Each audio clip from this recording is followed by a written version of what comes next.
Hello बच्चों आज मैं आपको सिखाऊंगा कि कैसे आपको करना है अपने ICAI में रजिस्ट्रेशन। तो एक वेबसाइट है www.icai.org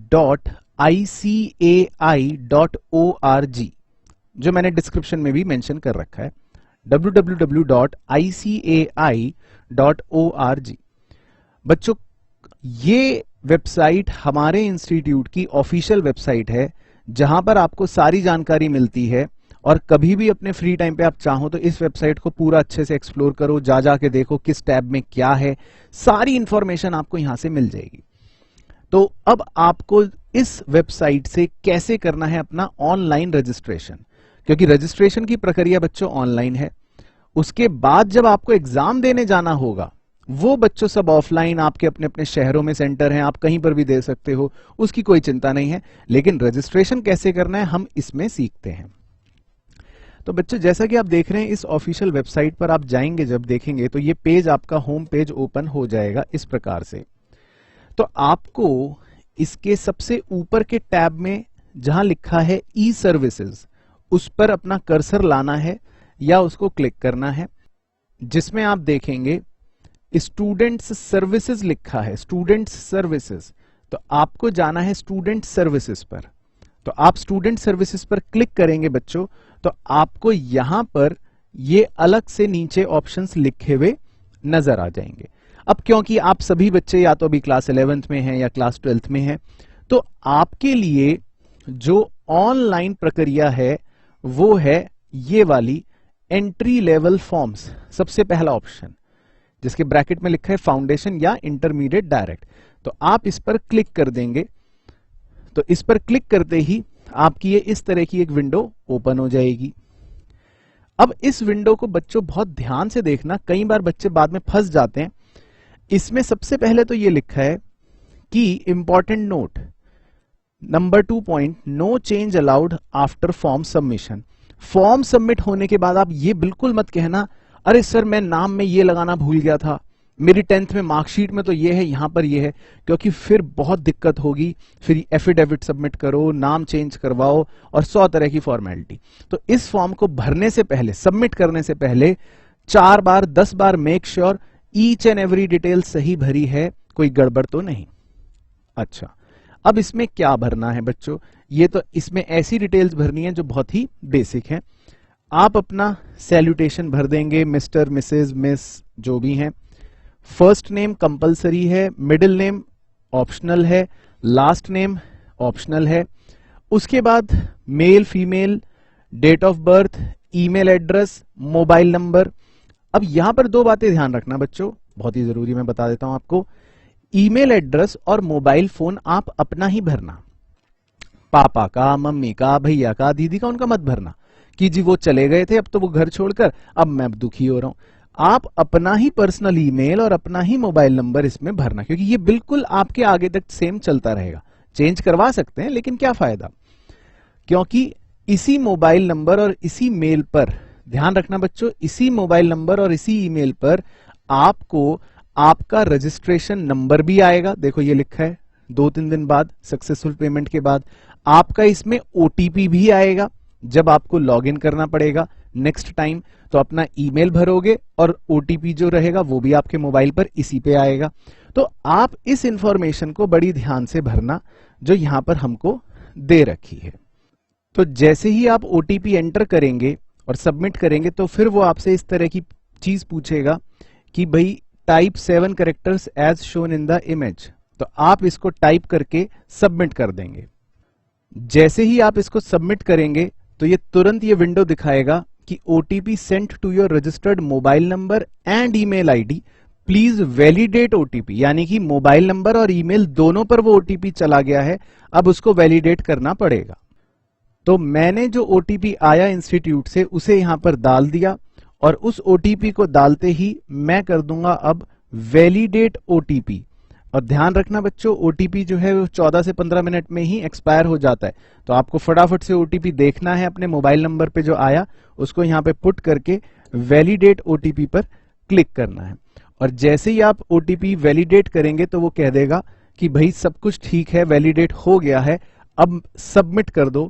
तो आप कर दोगे ओके। ये एक बार आपसे पूछता है कि भाई क्या आप बिल्कुल श्योर हो ये सारी चीजें जो आपने भरी हैं ये बिल्कुल एक्यूरेट है, देख लो, चेंज तो नहीं करना, क्योंकि यहां से फिर एक बार आगे घुस गए तो फिर ये चेंज करना बहुत ही मुश्किल हो जाएगा। तो इसीलिए मैंने शुरू में कहा था डबल श्योर होने के बाद ही सारी चीजें चेक करके फिर सबमिट करना। तो अब इसको हम सबमिट कर देते हैं। तो जैसे ही हम सबमिट करेंगे तो अब खुल जाएगी बच्चों इस तरह की हमारी एक नई विंडो। आपका नाम यहां आ जाएगा, एप्लीकेंट नेम, आपका नंबर आ जाएगा और इस तरह का आपका एक छोटा सा पेज खुल जाएगा। आपका अपना एक लॉगिन क्रिएट हो गया इंस्टीट्यूट की वेबसाइट पर। अब हम स्टूडेंट साइकिल पर क्लिक करेंगे और स्टूडेंट साइकिल पर क्लिक करेंगे तो ये विंडो बच्चों आपको यहां पर नजर आएगी। अब क्योंकि हम सब क्लास 11th या 12th के ही बच्चे हैं तो हमें यहां पर जो लिखा है अप्लाई फॉर फाउंडेशन वहां पर क्लिक करना है, वहां पर क्लिक करना है अप्लाई फॉर फाउंडेशन। और फाउंडेशन के अप्लाई पर क्लिक करते ही आपका एक नया पेज ओपन हो जाएगा बच्चों इस प्रकार से। जो डिटेल बच्चों आपने पहले भर रखी थी स्टार्टिंग में वो अपने आप इसे फेच कर लेता है, अपने आप ले लेता है, तो इसमें आपको कुछ भी चेंज करने की आवश्यकता नहीं। इसका नाम होता है पर्सनल डिटेल्स। उसके बाद पूछेगा आपसे कॉरेस्पॉन्डेंस एड्रेस। ये कॉरेस्पॉन्डेंस एड्रेस क्या होता है, ध्यान से सुनना। कॉरेस्पॉन्डेंस एड्रेस पर बच्चों आपकी बुक्स आएंगी। मैं रिपीट कर रहा हूं, इस एड्रेस को वो भरना जहां आप चाहते हो मेरी बुक आए। कई बार क्या होता है बच्चा किसी और शहर में रहता है और पढ़ने के लिए वो आ जाता है यहां पर। अब पता चला उसने एड्रेस दे रखा है अपने घर का कहीं और स्टेट का और पढ़ाई करने के लिए वो यहां आया तो पता चला वो तो यहां आ गया और किताबें वहां आ गई। तो कॉरेस्पॉन्डेंस एड्रेस आपको वहीं का देना है जहां आप चाहते हो कि आपकी बुक्स आए। समझ गए बात? तो कॉरेस्पॉन्डेंस एड्रेस को बहुत ही ध्यान से भरना, जहां आपकी किताबें आएंगी और जहां से आपका सारा कॉरेस्पॉन्डेंस चलेगा। कॉरेस्पॉन्डेंस का मतलब है इंस्टीट्यूट से अगर कुछ भी आपको लेन देन करना है तो फिर ये इसी एड्रेस के जरिए होगा। वो कोई चिट्ठी भेजेंगे तो इस एड्रेस पर आएगी, वो कोई किताब भेजेंगे इस एड्रेस पर आएगी, वो कोई मैगजीन भेजेंगे इस एड्रेस पर आएगी। तो ये एड्रेस बहुत ही सोच समझ के ध्यान से भरना जहां आपको पता है किताबें आएंगी। अच्छा, फिर वो उसके नीचे पूछेगा परमानेंट एड्रेस। परमानेंट एड्रेस आप या तो सेम एज कॉरेस्पॉन्डेंस एड्रेस भी कर सकते हो, यहां ऑप्शन आता है सेम एज कॉरेस्पॉन्डेंस, तो वो भी कर सकते हो। और अगर आपको लगता है कि भाई परमानेंट तो मेरा कोई और ही है बिल्कुल, तो वो भी भर सकते हो। इस एड्रेस का कोई रोल नहीं होता। बुक्स कहां आएंगी, फिर से रिपीट कर रहा हूं, कॉरेस्पॉन्डेंस एड्रेस पर, तो इसे ध्यान से भरना। अच्छा, परमानेंट एड्रेस के नीचे फिर वो आपसे पूछ लेगा भाई नेशनैलिटी और ये वो, इनकम अगर भरनी है पेरेंट्स की तो ठीक, नहीं तो नहीं। फिर उसके बाद बच्चों आपको सेव एंड नेक्स्ट करना पड़ेगा। सेव एंड नेक्स्ट करने के बाद फिर वो चला जाएगा एक नई विंडो पर और वो नई विंडो बच्चों आपकी खुलेगी कुछ इस प्रकार से, यानी कि आपने अपनी पर्सनल डिटेल्स तो भर दी, अब वो आपसे पूछेगा क्वालिफिकेशन डिटेल्स। तो आपको बच्चों इस तरह का एक पेज यहां पर ओपन हो जाएगा। अब इसकी एक लाइन बच्चों बहुत ध्यान से पढ़ना, उस पर मैं 2 मिनट आपके साथ चर्चा भी कर लूंगा। You must upload self attested scanned copies of your documents else your application will be liable for rejection। इसका क्या मतलब होता है सेल्फ अटेस्टेड स्कैंड कॉपीज का? ठीक है, सेल्फ अटेस्टेड स्कैंड कॉपीज का क्या मतलब होता है? तो बच्चों हो सकता है ये आपसे आपकी 10th की मार्कशीट मांगे, हो सकता है ये आपसे कोई एड्रेस प्रूफ मांगे, आगे ये कोई भी डॉक्यूमेंट मांगे, उसमें सेल्फ अटेस्टेड स्कैंड कॉपी का क्या अर्थ है बहुत ध्यान से सुनना, स्टेप बाय स्टेप बता रहा हूं। पहले आप इसकी एक फोटोकॉपी करवा लीजिएगा, ठीक है, एक फोटोकॉपी आपने करवा ली, उस पर अपना साइन करना है। अपने ही साइन को कहते हैं सेल्फ अटेस्टेड। किसी भी ऑफिसर, गैजेटेड ऑफिसर, किसी सीए का किसी का दस्तखत नहीं चाहिए, आपको बच्चे को अपना ही साइन करना है। तो आप इस फोटोकॉपी पर, मान लेते हैं डॉक्यूमेंट की आपने फोटोकॉपी निकलवा ली, उस पर आप नीचे कोने पर कहीं पर भी अपना साइन कर देंगे, ठीक है ना। इसे माना जाता है सेल्फ अटेस्टेड, कि भाई ऐसा तो नहीं किसी ने धोखे से आपकी कोई डॉक्यूमेंट चुरा के फोटोकॉपी लगा दी हो, ये मतलब होता है। तो आपके डॉक्यूमेंट पर आपका अपना साइन है, ये इस बात का प्रमाण है कि आपने अपने पूरे होशो हवास में ये डॉक्यूमेंट फोटोकॉपी करवाया और उस पर अपना साइन कर रहा है, यानी कि अब आप मान रहे हो कि ये फोटोकॉपी अब मैं कहीं पर भी यूज कर सकता हूं।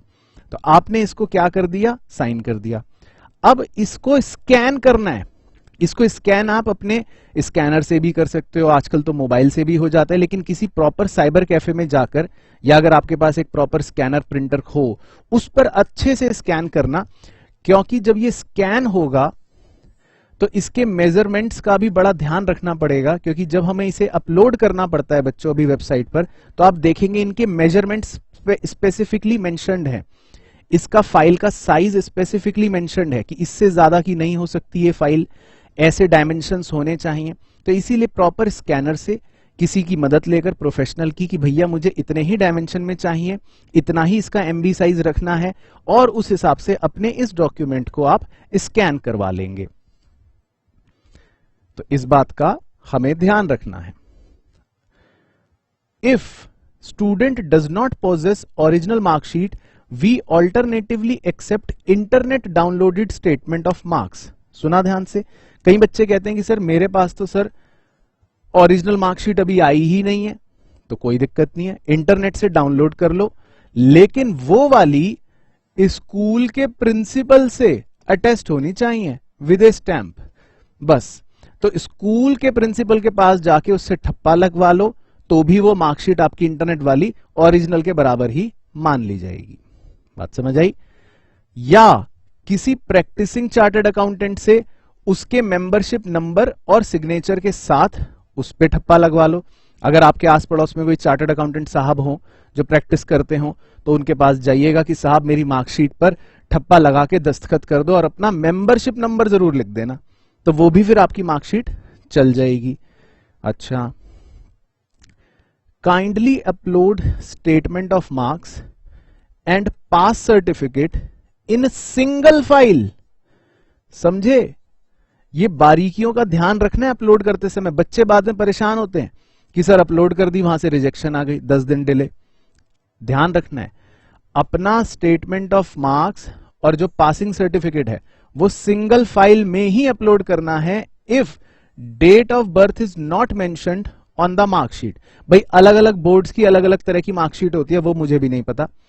अगर आपकी मार्कशीट में डेट ऑफ बर्थ नहीं है तो इन दोनों तो पासिंग सर्टिफिकेट पे तो पक्का होगी, तो इन दोनों को एक ही सिंगल फाइल में अपलोड कर देना। और अगर मार्कशीट में ही डेट ऑफ बर्थ है तो फिर तो मार्कशीट ही आपकी चल जाएगी, ठीक है ना। अच्छा, खैर वो सारी बातें आपसे आगे मांगेगा। तो अब क्या करना है बच्चों, आगे देखो। अगर आप क्लास 10th में हैं, मतलब 10th पास अभी अभी कर चुके हैं, तो यहां आप भरेंगे अपना रोल नंबर, वो आप ही को पता होगा। यहां आप अपना बोर्ड भर देंगे, जो भी बोर्ड है, बहुत सारे बोर्ड यहां पर आ जाएंगे, सारे बोर्ड आ जाएंगे, जो भी बोर्ड था। यहां आप भर देंगे कौन से महीने में आपने एग्जाम दिया था, ज्यादातर बच्चे मार्च में देते हैं। यहां आप भर देंगे कि भाई आपने कौन से वर्ष में एग्जाम दिया था। भाई आपने 2020 में दिया होगा, या हो सकता है आपने 2019 में दिया होगा, अभी आप 12th में हो तो जब भी दिया होगा। 10वीं का रिजल्ट जाहिर सी बात है पास ही है, तभी आप ये पेपर भर रहे हो, तभी आप रजिस्ट्रेशन कर रहे हो, तो ये ऑटोमेटिकली पास्ड ही पकड़ रहा है। मैं कह रहा हूं नहीं मैं तो फेल था, मैं चेंज करना चाह रहा हूं, ये होगा ही नहीं चेंज। पास्ड हो तभी ये भर सकते हो। फिर वो पूछेगा मार्क्स ऑब्टेन्ड, कितने नंबर आए। तो आपके टोटल जितने नंबर आए, आपके टोटल, अगर आपके सीजीपीए आई, मान लो आपकी सीजीपीए आई 9.4, जो भी सीजीपीए आई, तो आप वहां पर वो भर देंगे, जो भी भर देंगे 9.4। मैक्सिमम मार्क्स, मैक्सिमम कितने हैं 10, मेरी 10 में से मैक्सिमम इतनी सीजीपीए, वो भर देंगे। प्रतिशत कितना बना वो अपने आप निकाल देगा कि भाई 94% बना। तो जितने आपके 5 सब्जेक्ट में या 6 सब्जेक्ट में जो भी थे, उसमें जितने मैक्सिमम मार्क्स थे वो तो 100 करके आ जाएंगे, या जो भी थे 10, और जितने आपने ऑब्टेन करे इस तरह से यहां पे भर देना है। बिल्कुल ध्यान से, अगर सीजीपीए में कोई ग्रेड है तो ग्रेड मेंशन कर देना, जैसे आपको मुझे पता है ए ग्रेड मिला होगा तो यहां ए मेंशन कर देना। और उसके बाद अब देखो बिल्कुल ध्यान से, क्लिक हेयर टू अपलोड। अब मेरे पास कोई फाइल नहीं है, नहीं तो मैं क्लिक करके वो भी अपलोड करके सिखा देता। तो यहां पर लिखा है upload the marksheet comma passing certificate contain marks as obtained and filled in. तो ये वो वाली फाइल है जो आपको अपलोड करनी है, जो स्कैन होगी, जिसमें आपकी मार्कशीट और पासिंग सर्टिफिकेट दोनों होंगे। आप दोनों ही लगा देना सुरक्षा के लिए। तो एक सिंगल फाइल जिसमें आपकी मार्कशीट और पासिंग सर्टिफिकेट, जिसपे आपका दस्तखत भी होगा, सेल्फ अटेस्टेड भी होगा, उसे आपको यहां पर अपलोड करना है बस। फिर वो आ जाएगा क्लास 12th में। अपना बोर्ड भर देना, रोल नंबर अगर है तो भर देना, नहीं है तो छोड़ देना। अगर आप अभी रजिस्टर करा रहे हो 11th में तो ये छोड़ देना, आपको नहीं भरना। अगर आप अभी 12th में हो, अभी रोल नंबर नहीं पता, तो भी ये आप छोड़ देना, ठीक है ना। तो ये आप छोड़ सकते हो। और अगर आप 12वीं पास हो या 12वीं का रिजल्ट अभी अवेटेड है तो अकॉर्डिंगली आप भर सकते हो। इसमें आपको दोनों ऑप्शन मिलेंगे कि मेरा रिजल्ट अभी अवेटेड है या मेरा रिजल्ट में पास है। तो ये पॉइंट आप छोड़ सकते हो और अभी आपको इसकी कोई भी अपलोड करने की आवश्यकता नहीं। और जब आप पास कर जाओगे, 12th को, तब बाद में इसको अपलोड करके इंस्टीट्यूट आपसे मांगता है।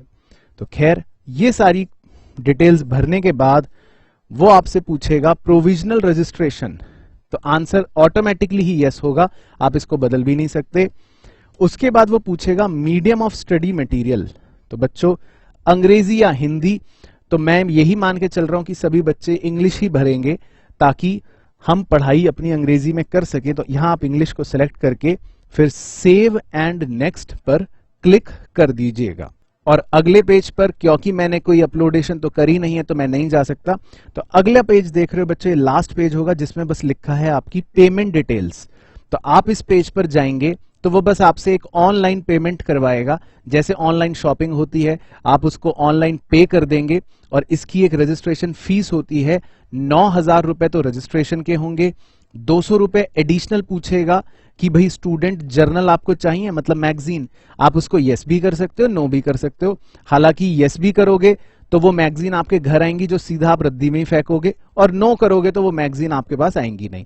हालांकि वो लिखा होता है रिकमेंडेड, क्योंकि वो मैगजीन होती बच्चों के लिए, पर आप कभी पढ़ते नहीं हो बच्चे, तो आप चाहो तो वो 200 रुपए को यस भी कर सकते हो या नो भी कर सकते हो। तो उसको सिलेक्ट करके जो आपका 9,000 या 9,200 रुपए का अमाउंट बनेगा, क्लिक करके ऑनलाइन पे करना है। और जैसे ही आप पे कर दोगे ऑटोमेटिकली सब कुछ रिसिप्ट और वगैरह आपके मेल पर आ जाएगी और आपका एक स्टूडेंट रजिस्ट्रेशन नंबर सब कुछ ईमेल पर आ जाएगा। तो इतना पड़ाव करते ही आप अपने लिए अपने आप को ICAI के पास रजिस्टर करवा लोगे। उसके बाद फिर हमें बुक्स का ऑर्डर देना पड़ता है, जो हम चर्चा करेंगे अपने नेक्स्ट पार्ट की वीडियो में। But this is your registration process.